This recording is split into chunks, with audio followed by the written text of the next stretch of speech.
ముఖ్యమంత్రి జగన్మోహన్ రెడ్డి గారు మన కుప్పం ప్రాంతానికి అంద్రినీవా కాలువ నీళ్లు వదులుతామని హెలికాప్టర్లో వచ్చారండి. వచ్చి అక్కడ ఆడో స్టాక్ అయిన నీళ్లు వదిలేసాడు. నిన్న 11:30కి అట్లా వదిలింటాడు అనుకుంటా. రాత్రి 10:30కి తీరా నిలిచిపోయింది. ఇదే అంద్రినీవా కాలువలోనే ఎంకేపురం గ్రామస్తులు మన టీడీపీ కార్యకర్తలు అందరూ కూకొని ఉన్నాము. ఎందుకండి ఈ మోసాలు? జనాల్ని ఎందుకు మోసం చేస్తారు చెప్పండి.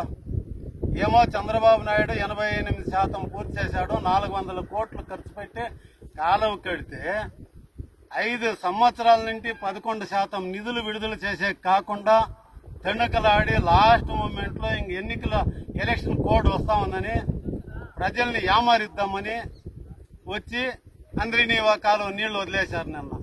నిన్న పెద్ద మాటలు మాట్లాడాడు.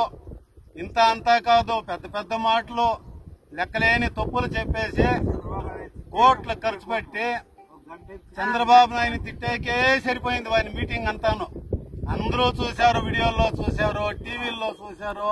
వాని అహంభావము, వాళ్ళు తప్పులు, వాళ్ళు మోసాలు అంతా నన్నంతా ప్రజలు తెలుసుకున్నారు. ఇబ్బంది ఏం లేదు. మీకు పోయే కాలం దగ్గరలో వచ్చాయండి. జగన్మోహన్ రెడ్డి గారు గుర్తుపెట్టుకోండి, ప్రజలను మోసం చేయొద్దండి. ప్రజలను మోసం చేసిన వాళ్ళు ఎవరు నిల్లేదు.